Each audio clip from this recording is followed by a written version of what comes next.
Hello students.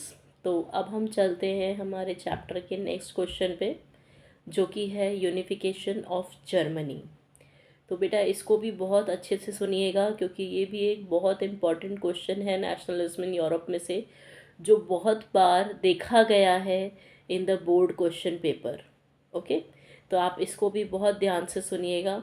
मैं फिर वापस से रिपीट कर रही हूँ, आप जब भी मुझे पढ़ सुने तब आपको क्या करना है, आपके साथ एक कॉपी और पेन लेके बैठना है। उस टॉपिक का नाम लिख लें जो मैं रिप कर रही हूँ रिवाइज आप लोगों के साथ, या जिसका मैं लेक्चर डिलीवर कर रही हूँ, और जो भी अंदर मैं पॉइंट्स बोलती जा रही हूँ उन्हें तुरंत शॉर्ट शॉर्ट लिख लें।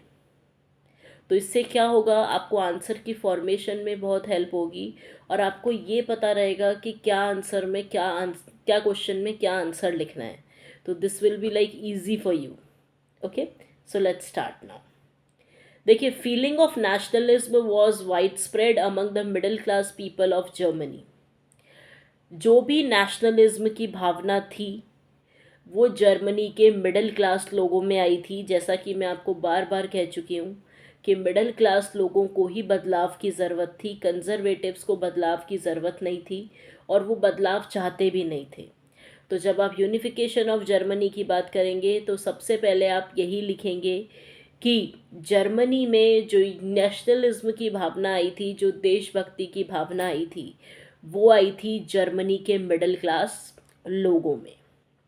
उसके बाद सेकंड पॉइंट आप लिख सकते हैं, they tried a lot to gain unity but they were repeatedly repressed by the forces of monarch land owners of Prussia.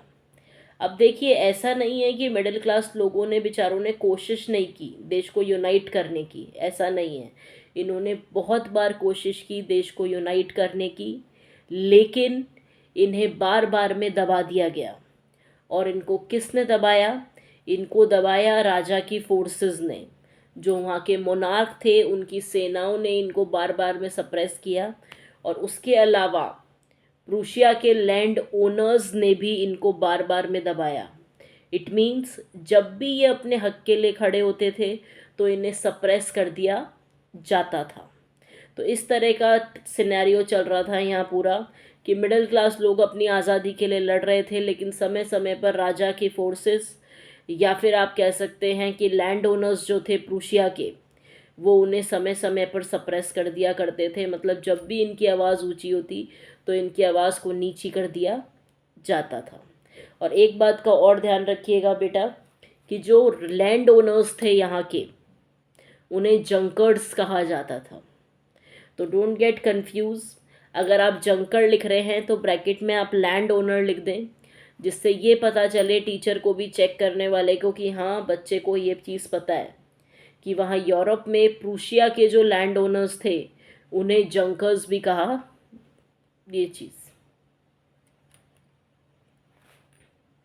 Apart from this, Prussia helped Germany a lot in its unification. देखिए, कहने को Prussia एक बहुत छोटा देश था, लेकिन उसने जर्मनी के यूनिफिकेशन के लिए बहुत बड़ा काम किया था। तो इस बात से हमें ये मिलता है कि आप चाहे कितने ही छोटे हो, चाहे कितने ही बड़े हो, लेकिन अगर आपका जज्बा बड़ा है, अगर आपकी डिटर्मिनेशन बड़ी है, तो आप सब कुछ कर सकते हो। तो यहाँ पर भी जर्मनी जैसे बड़े देश को भी आज़ादी दिलाने में एक छोटी जगह प्रूशिया ने बहुत बड़ा योगदान दिया था। उसके बाद आप लिख सकते हैं कि यहाँ के जो ऑट्टो वॉन बिस्मार्क थे वो इस मूवमेंट के लीडर बने। मतलब प्रूशिया के जो चीफ मिनिस्टर थे उनका नाम था ऑट्टो वॉन बिस्मार्क। उन्होंने इस पूरे आज़ादी के मूवमेंट को लीड किया।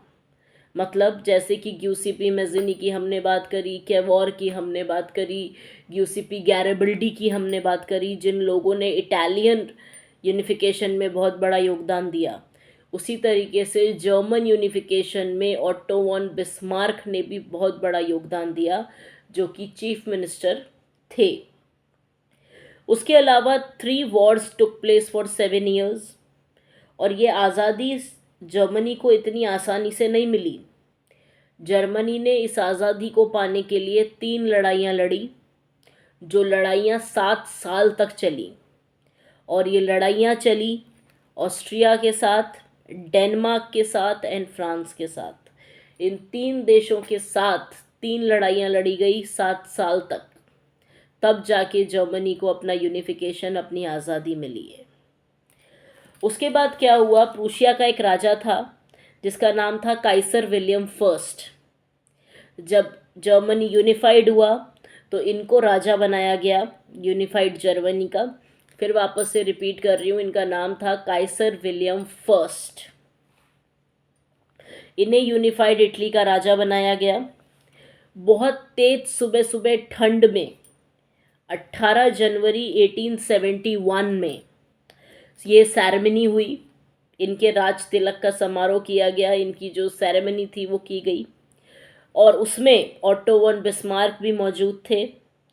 अपार्ट फ्रॉम दिस और जो रिप्रेजेंटेटिव्स थे आर्मी के और अलग अलग जगहों से प्रिंस जो आए हुए थे वो सब मौजूद थे। उनके सबके सामने काइसर विलियम फर्स्ट की ताजपोशी हुई। उसके अलावा एक चीज़ आप ये बता सकते हैं कि प्रूशिया ने सिर्फ यही काम नहीं किया कि जर्मनी के यूनिफिकेशन में योगदान दिया, उसके अलावा भी प्रूशिया ने जर्मनी के डेवलपमेंट में बहुत बड़ा साथ दिया। वो क्या क्या था? Modernising the currency. जर्मनी की करेंसी को मॉडर्नाइज करने में प्रूशिया का बहुत बड़ा योगदान था। Development of banking system. Development of banking system जो था वो भी एक बहुत इम्पॉर्टेंट इशू होता है किसी भी देश के लिए। तो यहाँ पर भी बैंकिंग सिस्टम को इम्प्रूव किया प्रूशिया ने, और उनका कह सकते हैं आप कि जर्मनी का बैंकिंग सिस्टम इम्प्रूव हुआ, लेकिन उसका साथ किसने दिया? प्रूशिया ने। और उसके अलावा इंट्रोडक्शन ऑफ जुडिशियल सिस्टम, जहाँ पहले राजा के दरबार में न्याय होता था अब कोर्ट्स में न्याय होता था, तो उस जुडिशियल सिस्टम को भी जर्मनी में सेटअप किया गया with the help of Prussia. और उसके अलावा ये कह सकते हैं कि प्रूशिया ने जो भी कुछ किया वो एक रोल मॉडल बन गया था Prussia for the rest of the Germany. Okay, तो आपको इस चीज़ का ध्यान रखना है कि एक छोटा सा जगह प्रूशिया या फिर एक छोटी सी टेरिटरी प्रूशिया, उसने इतने बड़े देश को आज़ादी दिलवाई, तो ये एक रोल मॉडल बन गया था for the rest of the Germany. तो बेटा अगर आपसे पूछा जाता है यूनिफिकेशन ऑफ जर्मनी, तो सबसे पहले आप ये बताएंगे कि ये भावना जर्मनी के मिडिल क्लास लोगों में आई थी। उसके बाद आप बताएंगे कि बेचारे समय समय पर अपनी आज़ादी के लिए लड़े भी, लेकिन इन्हें बार बार में सप्रेस कर दिया जाता था, और इनको सप्रेस करने वाले लोग थे राजा की फोर्सेस और वहाँ के लैंड ओनर्स, जिनको प्रूशिया के लैंड ओनर्स, जिन्हें वहाँ जंकर्स कहा जाता था। उसके बाद आप ऑटो वन बिस्मार्क की बात करेंगे कि उन्होंने बहुत बड़ा कंट्रीब्यूशन दिया है। फिर आप बताएंगे 3 साल तक 7 लड़ाइयाँ लड़ी गई, जो लड़ी गई ऑस्ट्रिया, डेनमार्क एंड फ्रांस से, तब जाके जर्मनी यूनिफाइड हुआ। काइसर विलियम फर्स्ट यहाँ के राजा बने। 18 जनवरी 1871 में इनकी ताजपोशी हुई, और उस ताजपोशी में सब लोग मौजूद थे, ऑटो वन बिस्मार्क, अलग अलग जगह के प्रिंस, और उसके अलावा आर्मी।